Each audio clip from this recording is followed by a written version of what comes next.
This is exactly how I made over $1,000 selling sports cards my first year in this hobby. I started this a year ago with $0, and if you watch this entire video, I guarantee you can too. Make sure you leave a like on the video, comment down below kind of your experience and your journey selling sports cards, and most importantly, also subscribe to the channel so you can see more videos like these. After finding my old childhood collection of sports cards, in that binder, I just started to do what any logical person would do. Go through the pages, look them up, see if anything was worth any value. And after many hours of going through, looking at the values of probably just about every single card in that binder, because I had no idea what card values were at the time, knowing what I know now, the entire binder is probably only worth maybe $20. Now the important part is I easily could have stopped there and said, oh, this is worth nothing to me, but I found that there was a joy to seeing what card values were. I thought it was really cool how some cards could be worth almost nothing, and some cards could be worth even a few dollars.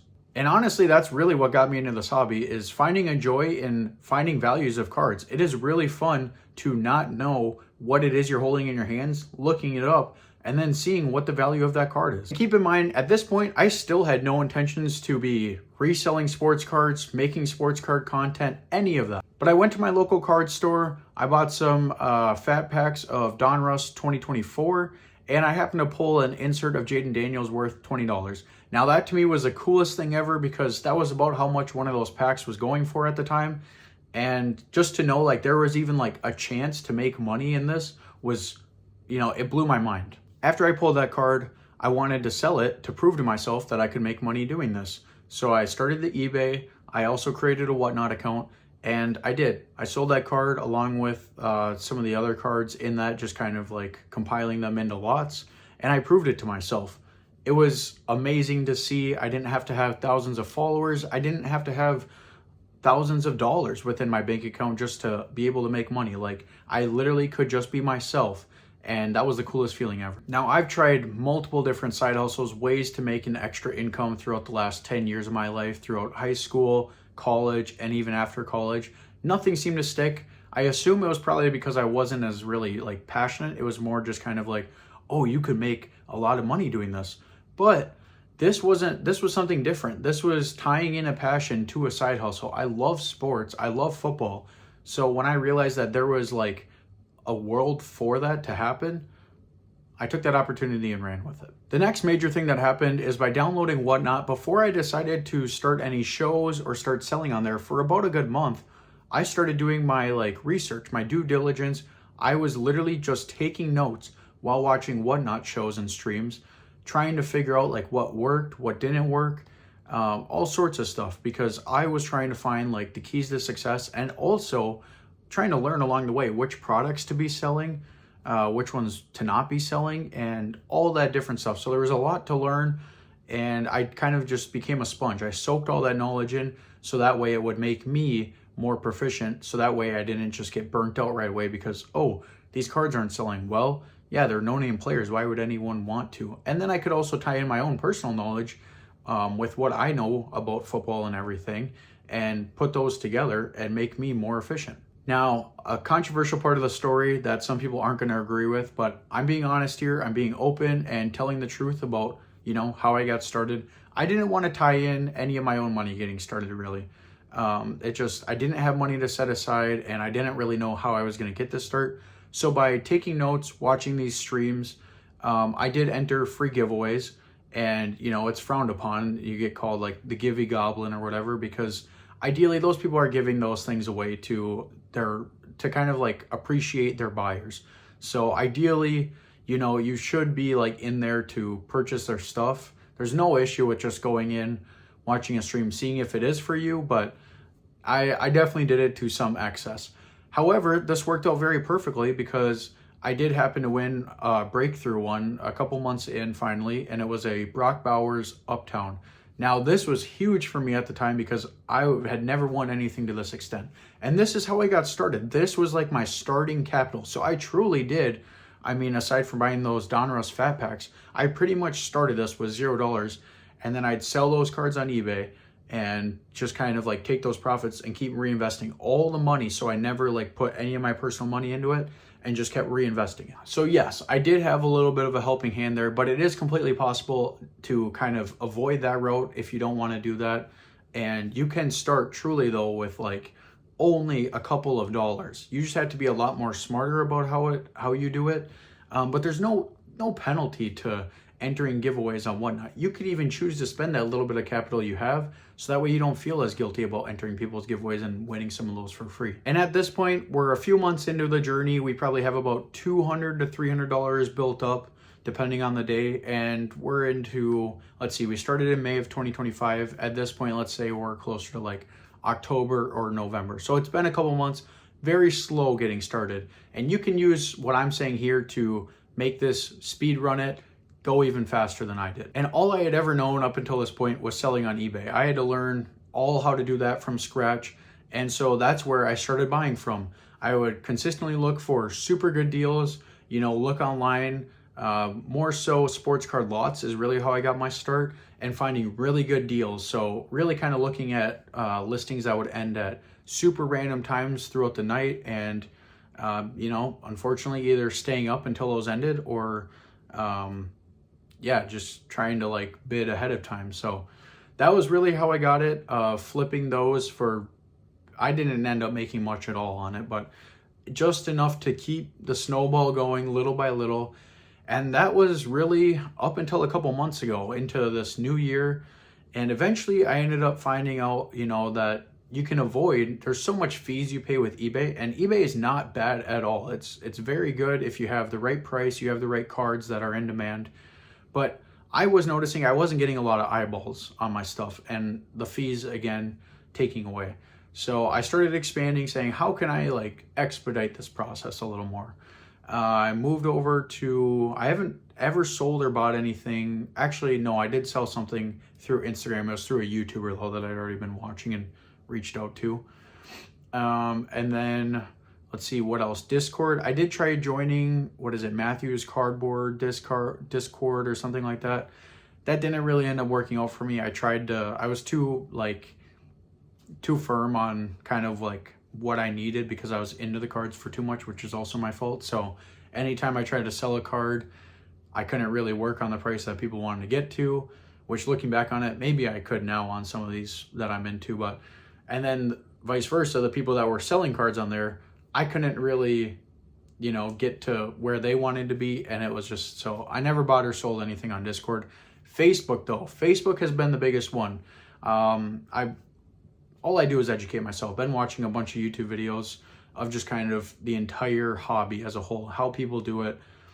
Marketplace is something I started to utilize early, which for me did a lot of really good things. It helped me by putting up marketplace listings that I was buying. That helped a bunch of people reach out to me on a consistent basis. I didn't have anything to source anything with. I didn't have a consistent stream of cards coming in, and I didn't have a consistent stream of cards going out. So that helped a lot of people reach out to me, get me in contact with, some people that were trying to sell their cards, and then also vice versa, and selling a lot of cards that way. And it helped out a ton because, just a 5-minute meetup, that saves, no one's paying shipping. That's the best case scenario. Nobody's paying eBay fees. To me, that's like the best case scenario. Now, I have done some like, interstate deals, people that live within the same state as me, and anything more than like a half hour almost isn't even worth it with today's gas prices. It would actually almost make sense more just to do the $5 shipping, because if you think about it, a half hour, both you have to drive a half hour one way and all the way back. So anything more than that, it really isn't worth it too much. I know that people might not agree with that, and hopefully the gas prices come down, because I'd much rather prefer to meet someone in person and, a good old-fashioned handshake. I'm old school, I'm old-fashioned, even though I'm very young. But I would. So just kind of saying, things to be thinking about when you're doing deals. Additionally, another big step is I began to join a bunch of selling and buying sports card Facebook groups. This, to today, like currently right now when I'm making this video, has been the biggest, like, shoot up the moon, shoot up the graph thing ever. It's exploded my business. I'm getting a lot more people that are seeing a lot more eyeballs on my listings. So I'm able to literally I just bought a 9-card lot yesterday, and I've already sold off one of the cards yesterday as well, yesterday night. So within a couple of hours, I'd already sold one of the cards. On eBay, that is possible, but it very rarely ever happens to me. Sometimes next day, but even that, usually it takes a couple of days to kind of get the algorithm rolling. So I do really enjoy posting on Facebook groups. That would be my number one recommendation, and kind of coming up with a process more. The thing I've seen is 10% margin you should aim for to profit off of something. So that's what I went with.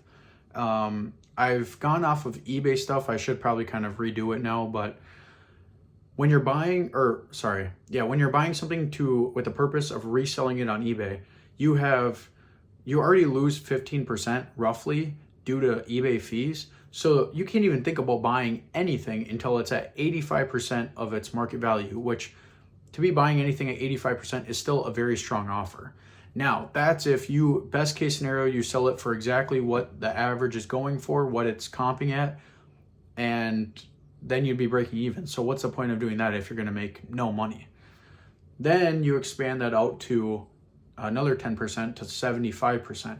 Now you've built in a profit margin that can pay you, you can make a profit on it, and it'll pay you for the time it took to do all that, to list it, to get the deal done, to everything.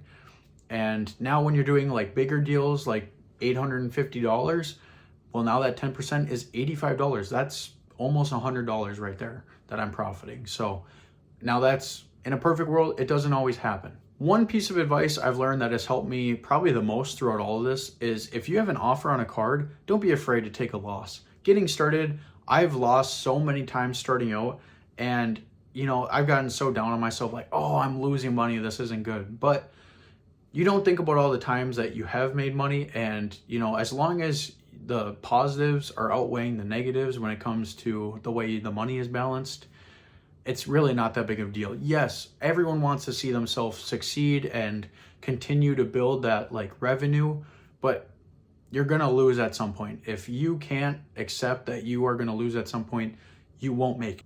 Another big breakthrough to the story is I did have a father reach out to me after I'd posted the initial marketplace thing that I was buying sports cards. It took a couple of weeks, but this guy reached out to me and said that his son had grown up out of his childhood collection, and they'd actually put some decent money into this over the years, but he was moving on. He just wanted to sell the whole thing. And he was even really nice about it. He was going to pay me, which he did. So I don't even know why I'm saying it like that, but to price out the entire sports card lot for my time. And then additionally, give me first dibs on if I wanted to buy it from him for a really good deal. I could not turn that down. I would say yes to that all the time. Like I said, I love pricing out cards, so I had no problem taking the time to do this. Even though, yes, it did take a few hours, I had so much fun doing it. In total, the card lot it was a lot of hockey, and hockey is not my forte at all. But it ended up coming out to, I think, $2,500. And this was the biggest thing up until this point. This is really what changed the game for me. $2,500 worth of cards, and I was I've seen a bunch of card negotiation videos, and just some of the cards, one was a Wayne Gretzky auto. Okay, yes, easy card to sell, but a bunch were say $20 to $50 cards, and they just weren't really in demand. So kind of working off of that, I really kind of gave myself a discount, and the guy even gave me more of a discount on top of that. I think I was looking for closer to I want to say, what was it? It was $1,500 or something like that, maybe $1,250 or $1,500. And the guy said, what about $1,150? $1,150 sold. Yep. So, I mean, to be honest though, I think it was $1,250 was what we agreed to, but then he also was well, I want to pay you for your time as well. So he took another $100 off. So that also helped in my favor, but that was awesome. That was game changing for me.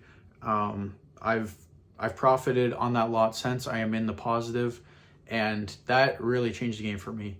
If I didn't have that, I definitely would not be quite where I'm at today. However, I'm sure I would have made it eventually. It's just how fast you can climb that ladder. So through all this, I can guarantee you this is completely possible. These are all real world scenarios that could happen to anyone. And I'm not saying that I'm luckier than anyone else. I am very fortunate for the opportunities that have been presented to me along the way.